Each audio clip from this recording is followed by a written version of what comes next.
Happy 2019, River Babes. I'm your serpent-loving host, Leanne Aguilera, and I'm so thrilled to be reuniting with all of you for the first time in 34 long Riverdale-free days. Now, it's a new year, Sweetwater Secrets is back, and we're celebrating it all with a live episode. Basically, this feels sweeter than a pack of Fizzle Rocks. You know, without the whole Gargoyle King hallucinations. Now, this is your preview episode for episode 309, chapter 44, No Exit. And today I'll be treating you with my 3 clues about the mid-season premiere and dishing exclusive interview bites with Cole Sprouse, Vanessa Morgan, and KJ Apa. It's gonna be a good one, River Babes, so get pumped. Plus, as always during our live episodes, I'm gonna be answering a round of your questions about what you're gonna submit to me right now. And I have no idea what you're gonna say, so I'm so pumped. Tell me what you wanna know, and I'll go through as many as I can by the end of the episode. We're already getting in so many. Hi guys, so glad you're here watching live with me. But first, let's refresh our memories of where we left off by taking a look back at some of your top hisses, kisses, comments, and theories from episode 308, chapter 43, Outbreak. Now, first up, there were so many combo comments that gave a lot of love to the same 2 things. Ladies and gents wrote kisses to Cheryl being a protective girlfriend and super kisses to JB, we love a little badass. And then Sister Shook echoed those same thoughts, saying kisses to all the Choni scenes. Also, Jellybean is like a mini Cheryl. They're both such badasses. What can I say? My River Babes love fierce females, and I fully support this obsession. Continuing on with shipper thoughts, Victoria Neva posted hisses to no Bughead. It's coming, girl, don't you worry.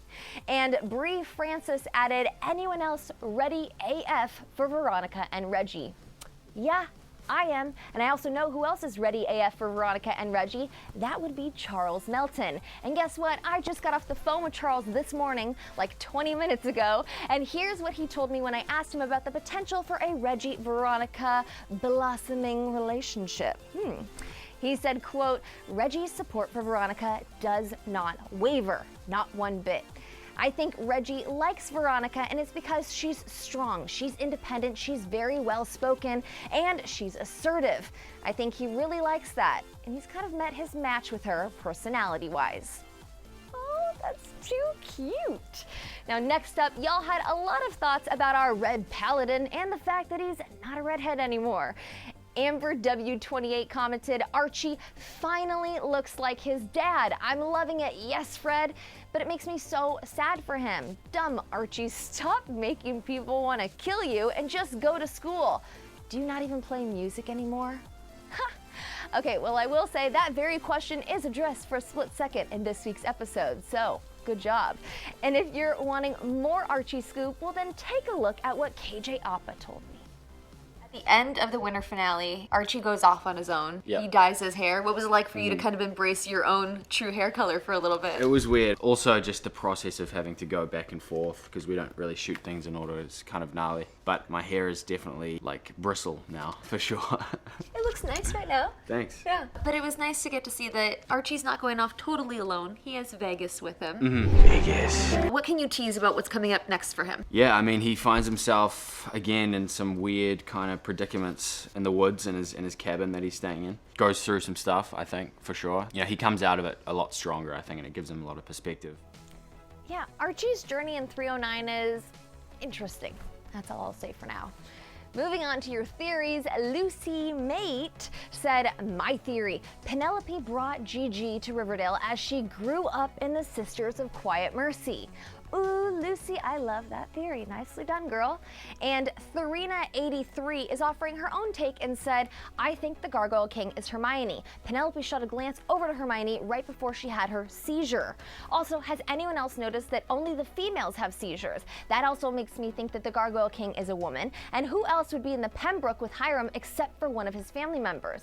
Also, Hiram and Hermione were arguing about the miscalculation that led to the mass seizures at school, which included Veronica. Dang, girl, well done. And I never noticed that about only the females in Riverdale having seizures. So that's very interesting.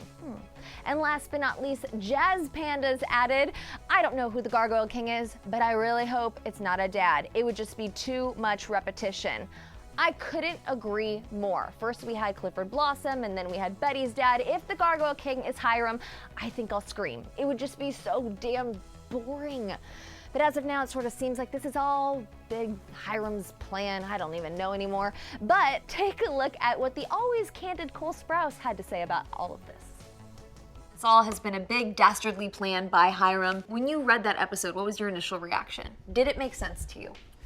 Does it ever make sense? I mean, isn't that the point? Like, I think every episode is supposed to feel so outrageous that you go, of course. Yes, of course it's this person. Of course, you know, Hiram is running a drug lab that sells them as pixie sticks. It makes so much sense. I think all of us now, especially third season, I think all of us now know how to suspend our disbelief and contain our laughter when we're doing the scenes enough, so it's just like, yes, that's exactly what happened. No doubt in my mind. By the time we are done with the winter finale, the town is quarantined. Yes. And FP and Jughead are just kind of on the outskirts. outside, yeah. Where do we go from here?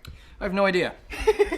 I think they're on the outside of this. They're clearly have to start fashioning a plan to get back in, but not to spoil too much, but where we take off after that is a time jump. So it's not really ever explained how they managed to break back into Riverdale, or if they even do, if they just sort of camp and eat Franks and beans on the outside of Riverdale until the quarantine drops. Gotta love Cole for always keeping it real with us. And I'm sending love to the Riverdale publicists for letting me keep in Cole's little line that we're getting a teeny tiny time jump in the next episode. Hooray for little Sweetwater spoilers. Now, what else is coming our way when season 3 returns? Let's take a look at this super special extended Riverdale promo and find out. Just come home, Archie. I will say this once and never speak of it again. I've got a job for you. I know what I saw. Revenge is a dish best served cold. To believe in this fantasy.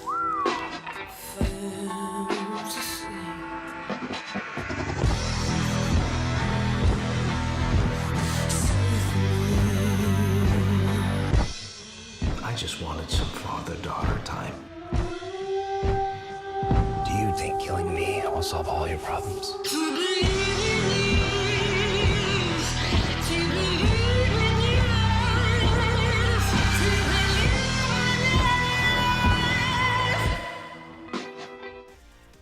Dun, dun, dun.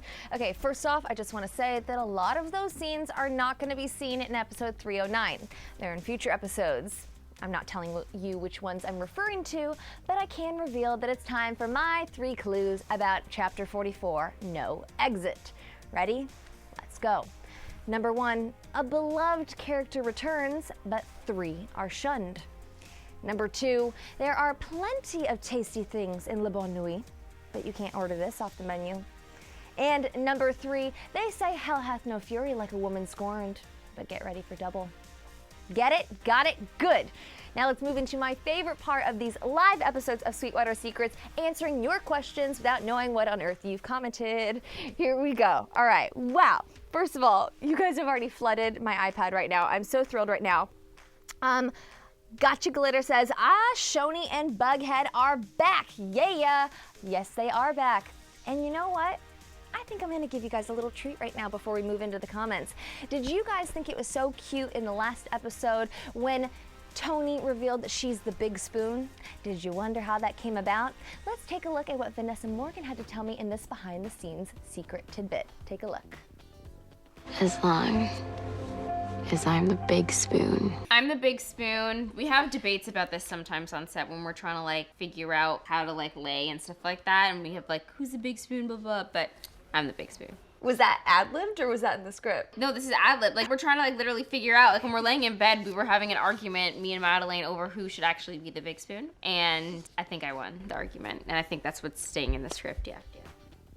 There you go. Fun little behind-the-scenes tidbit for you guys. Let me know what you think about that right now, Choni lovers. Bella's Life says, loving the Cheryl jacket. Thank you very much, girl. I'm personally loving this serpent tee. It's my favorite thing that I've worn in a little while. But you'll be seeing Cheryl rocking her own jacket in tonight's episode, so I thought I'd bring it back. Chloe Heff says, I'm looking forward to Veronica and Reggie. You know what? They have been growing on me. I'm excited to see where they go. And speaking with Charles Charles on the phone today. He was so excited about tonight's episode. He's so excited for all the fans to see it. He's just a sweetheart, and I love the friendship that he and Cammie share off screen. I'm not commenting on anything else. Let's see. Veronica X Lodge said, sorry for spamming, but we'd love to hear anything about Archie. Thanks, Leanne. Also super excited to hear about Choni. Veronica X Large, I will have some Archie scoop coming up for you guys in the next few weeks. I spoke with KJ Appa about it. I spoke with Charles Milton about it. I wouldn't say that all hope is dead for Archie. They are, of course, one of the core four, and the Riverdale writers love them, but we shall see. There's lots of ebbs and flows this season. We'll see how that goes. Caitlin says, does Jellybean come back? I think it's safe to assume that we will not be seeing Jellybean again this season. Did you get that? Okay. She's a little sweetheart. Ireland Radigan says, die Hiram, die Hiram, die Hiram, die. I will say that he once again receives the top hiss in my hisses and kisses in this week's after show. So I think that I echo those sentiments. Maybe not die, but go away. Go away, Hiram. Let's see. Miss Llama says, I don't think Hiram is the Gargoyle King, as he's friends with the king and toasted to him at the end. I thought that was so weird that it was Hiram and he was like toasting to him. Is that a hallucination? Is he like toasting to himself? I don't know at this point. And at this point, I'm not sure if I care anymore. I feel like it keeps getting dragged out. It's like with the Black Hood last season. By the end, I was like, it's so obviously it's Betty's dad. Like, come on. So at this point, like, I just feel like it always lasts like 2 to 3 episodes too long. Take me to the farm. That's where we're going next, I'm sure. I want to get to the farm. Creepypasta says, I hear that there's a different universe episode that will focus more on Cheryl, Kevin, Josie, and Reggie. Is that true? It's not a different universe episode. It's an episode that's being described as an episode focusing on the other core 4, but there's 5 of them. So when I was sitting with Ashley Murray on set, we decided to name the other core 4 the Fierce 5. So it'll be focusing on the Fierce 5. And I'm personally excited about that one because Josie finally gets some screen time, and it's good screen time.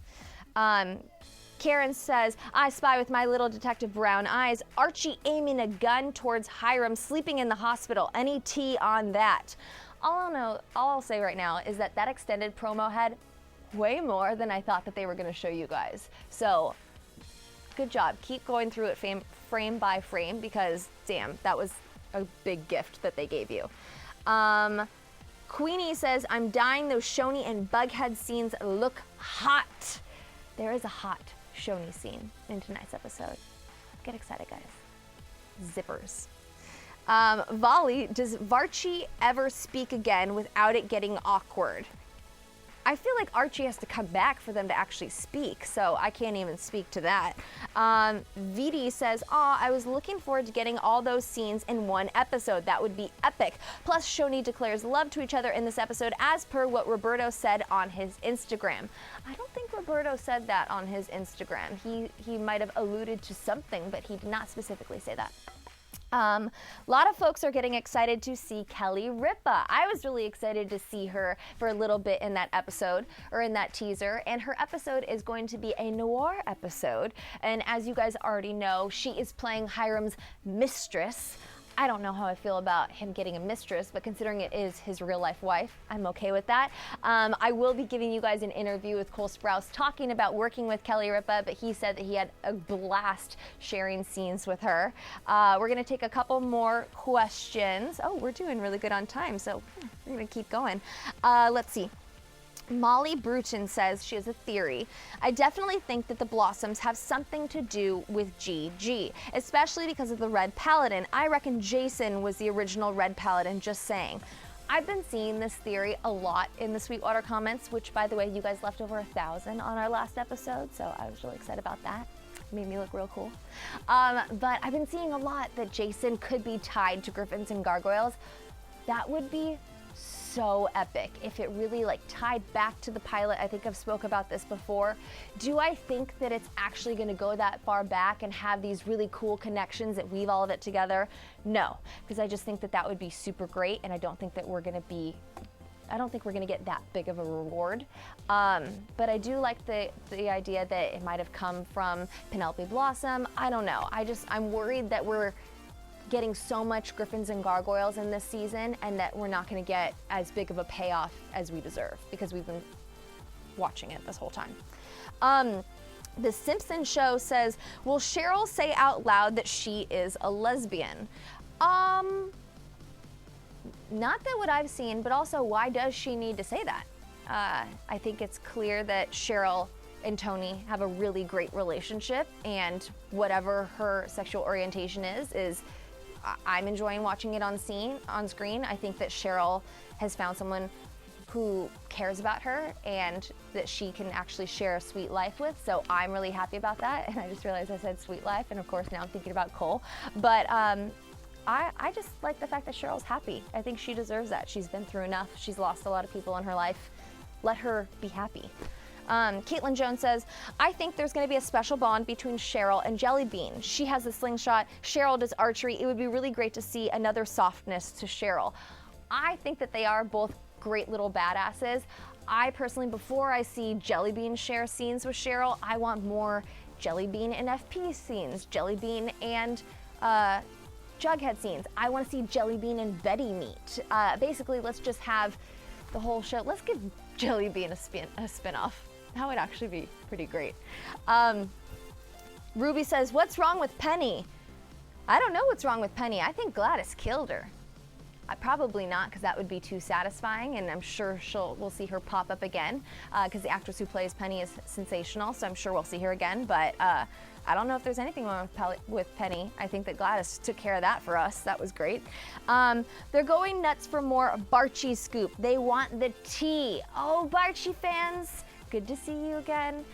Nothing for you as of this moment.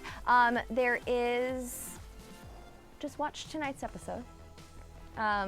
It's nothing too crazy, but just watch tonight's episode. There's a nice callback to the pilot that I think that you guys will enjoy. Let's see. We're still getting in so many comments right now. I've gone through so many. Okay. Alicia Hitchings says, so was the quarantine Hiram's idea so he can make Riverdale into a real-life G&G board? That's cool. That's a great theory that I haven't seen before. I don't know how it would be a real-life G&G board because no one really seems to know how G&G works. But I will say that if you are hoping to get answers about the quarantine in tonight's episode, you might still be hoping, because I know I sure am. Veronica wants to know, you kind of gave away that Archie's back because in the interview with KJ was in his jacket, ha ha ha. Actually, KJ was just in his jacket because he was cold that day, and that was just something for him to put on. So, ha ha ha. That was just in his trailer. Riverdale Blue and Gold. I have a theory about Polly. When she was at the Sisters, she was playing G&G, and that's why when she got out of the Sisters, she went directly to the farm, as it was sort of a quest for her. That's a great theory. Polly's in tonight's episode. As well as the return of Evelyn Evernever. Now, I don't know about you guys, but Evelyn's really been growing on me. I like her. I know I'm not supposed to trust her, but like I've said before, I like the actress and her little buggy eyes, and I think that she plays a perfect balance of like mysterious and creepy really well. But I love that theory about Polly, and we definitely do see Polly talking about the farm and her connection to the Sisters of Quiet Mercy. So, good eyes, you. We're gonna just take two more questions. VD says, I didn't want Penny to die. She deserves a more gruesome death. Who says it's not gruesome just because we didn't see it? Something tells me that Gladys likes slow burns. I have a feeling that she sliced her up real good. Yeah. And then a lot of folks are asking for phallus. They want the tea. I want the phallus tea too. It has been way too long since we've got a good FP and Alice scene. Alice isn't tonight's episode. FP is in tonight's episode. That's all I'll say about that. There's nothing to get too excited about for tonight's episode, but I love me some phallus. If they want to really play up the FP and Gladys situation and then the love triangle with phallus, I need more phallus for it to be more interesting. Does that make sense? Like, you can't throw in Gladys into the situation and expect all of us to just be like, okay. Like, I need to really get that, like, I'm conflicted right now. That's what I want. Basically, that's just a long way of me saying, give me that phallus scenes. Last one. Caitlin says, all right, Caitlin, I'm gonna see if I can make sense of this. Imagine if Baby Tooth is Charles. Imagine if Baby Tooth is Charles, FP, and Alice's son. This is completely irrelevant, but you said Polly, so oh well. I totally forgot about Baby Tooth. That was a random one-off character in Archie's Fight Club episode. We're not gonna end it on that note, and I don't think that's Charles. All right, one more question, and then we are going to wrap it up, guys. Let's see if we can find a really good one. Simon, good one. Will Tony Topaz kick any ass? I cussed, I'm sorry. That was a comment. Here's what I'll say about Tony. Something really big happens in tonight's episode, and you guys need to tune into the after show because I have a really long and really great sit down with Vanessa Morgan, really talking about the repercussions of tonight's episode and a little bit of Tony's headspace as we move forward. It really does, after you watch this episode and hear what Vanessa has to say, it really changes the way I think that you're gonna look at Tony moving forward, that you're gonna look at Cheryl and Tony's relationship. It's a pretty big bombshell that happens, Cheryl pun intended. I hope that we get to see Tony kick some ass in the future. It's been a long time since we saw that, and I think she deserves more. So that's what I'm gonna say, and I think this is a good place to stop. Thank you, River Babes, so much for joining me for this live preview episode. And if you're watching this and you missed the live portion, no worries. Be sure to follow me on Twitter to find out when we're going live, because it's gonna start happening a lot more often. I'm gonna try and make these live preview episodes on Wednesdays a weekly thing. Tell me if you enjoy them or if you like our other pre-produced previews. Tell me in the comments, because I'll check with that. And then check back with me after you've watched episode 309, chapter 44, No Exit, for exclusive interviews, like I said, with Vanessa Morgan, and one with KJ Appa that you definitely don't want to miss. But for now, please give this video a like, hit subscribe, and then head on down to the comments to see if you can crack my 3 clues. I've missed you, River Babes, so much, and I'm so excited to continue on our crazy Riverdale journey together on Sweetwater Secrets. Bye.